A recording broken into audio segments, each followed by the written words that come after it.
Hello everybody and welcome to week 1 of English as a Medium of Instruction for Academics, and thank you for joining us for this video. It's been an interesting week so far. Thank you for all your comments and your participation. It looks like a really interesting group this year. It certainly does. And yes, this is a quick chance for us to just chat through how to use the course and some of the key points that have come up this week. Yeah. So Mary, do you want to begin?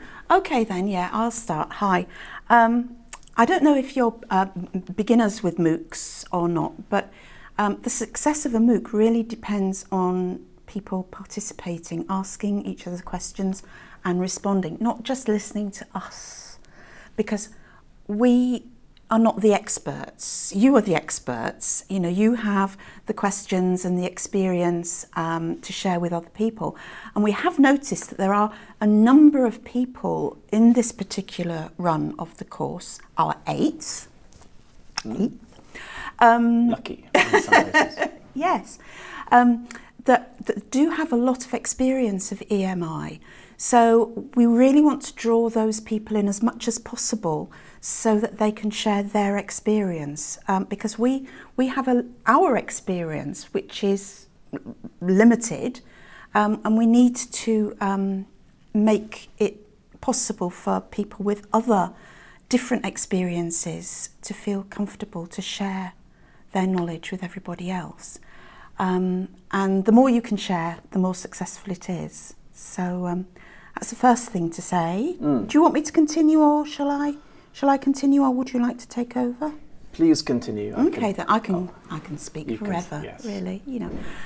You might be feeling a bit nervous if you haven't, participated in a MOOC like this before, and you're thinking, I'm a bit scared of writing something that everybody can see. What if I ask a very simple question?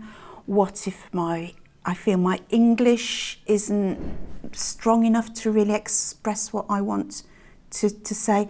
Just please try, have a go. Everybody's really welcoming and friendly and supportive. And once you have, plucked up the courage to do that, to make your first comment, to ask your first question, then like everything else in life, it does get easier. So one of the things we want to try and impart to you through the course is getting the courage to deliver courses through the medium of English. That could start with posting your first comment here. So we're really behind you, and we try to read everybody's comments. We can't always reply ourselves to everybody's comments, but that's the thing. We want the other people on the course who've enrolled with us to reply to what you've said and answered your comments. So yeah, please be brave. Yeah, and just adding to that, it's great to see early on that some of you are replying to other people's comments, but please, this is something we would very much encourage you to do. So we often post questions to start a discussion on any of the steps, but it's really good if you can reply to other people and get this conversation going, because it doesn't have to be you are individually taking this course and adding a comment, but it could be you are in a dialogue with other people, and together you can engage far more effectively, or we feel it's far more effective if you're in a conversation with other people and that you feel that you're being listened to. So it's clicking like, replying to other people, and show that you're listening, and other people should do the same to you. And just like a classroom, yes, if you're genuinely listened to and you're genuinely communicating, it's a far more pleasant experience. It is. Yeah. And another thing, just to add to what Mary was saying there, it feels weird to say what Mary was saying when I'm looking at you. What you were saying is that it's funny, isn't it? Two audiences. It is, two audiences, yeah. Just that when we're going through the course, we should notice that some of this, we can ask some very simple questions about EMI, but the answers are contextual, individual, and are far from simple most of the time. So the reason we need you to enter these discussions, just to take an example of assessment, somebody said, we need to discuss the area of assessment. But that's a very interesting area because you have to understand, what are the learning goals for your module within your discipline, within your institution. And essentially any assessment will assess the learning goals, but we need to enter a conversation about how you set those learning goals and how you deliver for those learning goals before we can even discuss how do you assess EMI.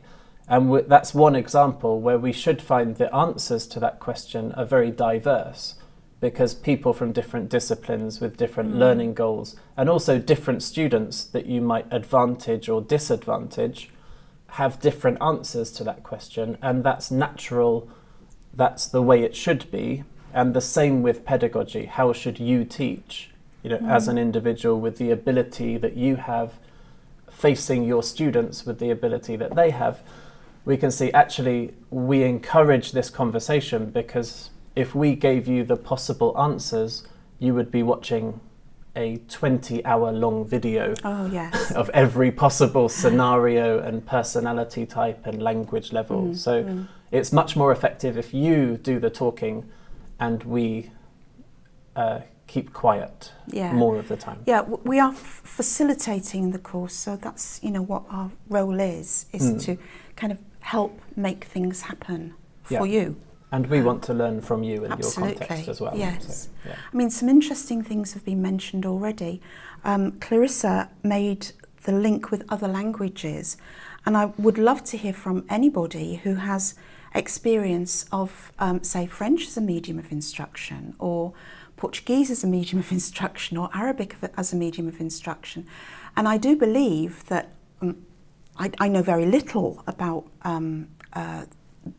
medium of instruction in those different language contexts, but I do believe that obviously, for me, the principles, you must be able to transfer them to other languages. So it could be that in the future you have other languages that you might teach through. So by focusing on English as a medium of instruction, we hope you're getting the skills that you could then transfer to perhaps a different kind of linguistic context. Yeah. So it's opening up lots of possibilities for all of us. And something I keep saying, I'll get repetitive. But when we look at English, we look at English as a lingua franca, we're actually looking at communication, and it makes things more visible which exist anyway in our first languages, but we notice them when people use English interculturally. Yes. And likewise, when we use English as a medium of instruction, lots of the pedagogical considerations and the interactions with students are the same. We have to address the same problems as exist in our first language, but the problems become much greater. So, communication is a really important part of higher education. We talk about content knowledge, but what we're really doing is getting students to communicate their content knowledge more often than not using language. So this is a problem we have to address in education anyway, but when the students are doing it in a language that's not their mother tongue, it becomes a bigger problem, because then, like the question was asked, are we assessing their language or their content knowledge? And in English, that becomes a real problem globally. But lots of things have come up from people in Brazil. Can someone tell me what an intercambio is? Perhaps you could reply on this step. That would be really, really interesting. It's lovely, you get, these little cultural words that I sort of suspect I know what is meant here, but I'm not absolutely certain. So if you could explain that. So we pick up little aspects, little slices of other people's lives through the discussions, and this is what makes it such a rich experience, I feel, for all of us. So please, can you just fill me in on the intercambio word, which I think I know, but I'm not quite so sure. I think we ought to move on to next week, because we've got things to say about next week. Now, as you know, we make a recording usually on a Friday, and then this is uploaded sometime afterwards for you to comment on. So next week, we would like you to post questions in step number 2.21. That is the step where next week's video recording will occur. That's where you'll find it. So if you've got any specific questions, perhaps on assessment, things like that, put them there, and then Rob and I have a chance to think about them beforehand, to get the conversation going, and then other people can also post their responses. So once again, it's a new way of building different dialogues and discussions throughout the course. Sometimes it's difficult to keep up with all of the different discussions, but it's fun, it's exciting, and I love it, and I know, well, I think Rob does as well. Of course. Yes, we do enjoy it very, very much indeed. One of the things I also wanted to mention is the fact that we have a Facebook group. Now, Facebook isn't everybody's cup of tea, and some people, that's a very English idiom, isn't it? It is, yes. It's not everybody's cup of tea. But if you are a Facebook user and you would like to be a member of our group, then all you have to do is put in the title of this course, English as a Medium of Instruction for Academics, and you will find it, and we will approve your participation in the group. We've got over 500 members, and it's a place where we can continue to share this dialogue after the course has finished, because we don't want you to see this course as EMI. Once you've done this course, that's it. We tick the box that's labelled EMI. No, this for many people is just a start or another step, and we hope you'll be making many, many future steps in the EMI arena in the future. So this is one way of, if you join the Facebook group, you will see reminders of future runs of this course, so that you can tell your friends and your colleagues, and it's not too late to enrol on this one. And we put links to articles. You will see questions from people all over the world who've done the MOOC with us on previous occasions. So it's really enabling you to move forward on your journey. What else do we have to say today?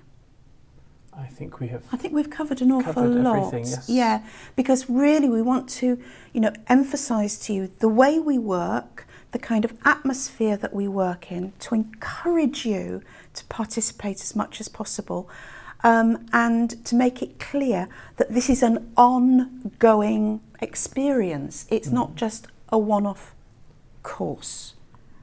We hope to be in contact with you in the future for different reasons. And just one thing to mention as well is just the different people involved in the conversation. We clearly have people involved in management of programs, administrators, teachers with different levels of experience and in very different contexts. So please bring your role and your context into the discussions where relevant, because it's interesting. You might find there are other people with a similar role to you. Yes. And then you can exchange ideas and possibly make a contact beyond the course.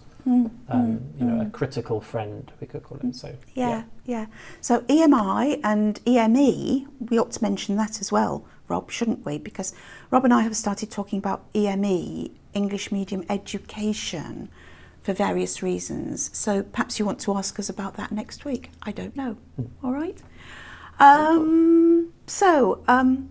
The weather here in Southampton is very wet, very cold, very rainy.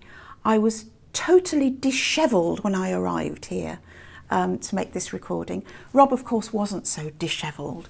I think Storm Jorge, apologies to any Jorges on the course, but Storm Jorge is heading our way. So I think we're in for a very, very interesting weekend. Some of you, of course, will be in the sunshine of your lovely countries. Well, think of us in Southampton, all right? It's been lovely talking to you today, and we look forward to next week. Absolutely. Yeah. Yes. And thank you for your continued participation. Yeah. Thank you. And it's great to hear your opinions. So thank Yes, you, and see you thank next you. week. Thank you. Bye-bye. Bye-bye.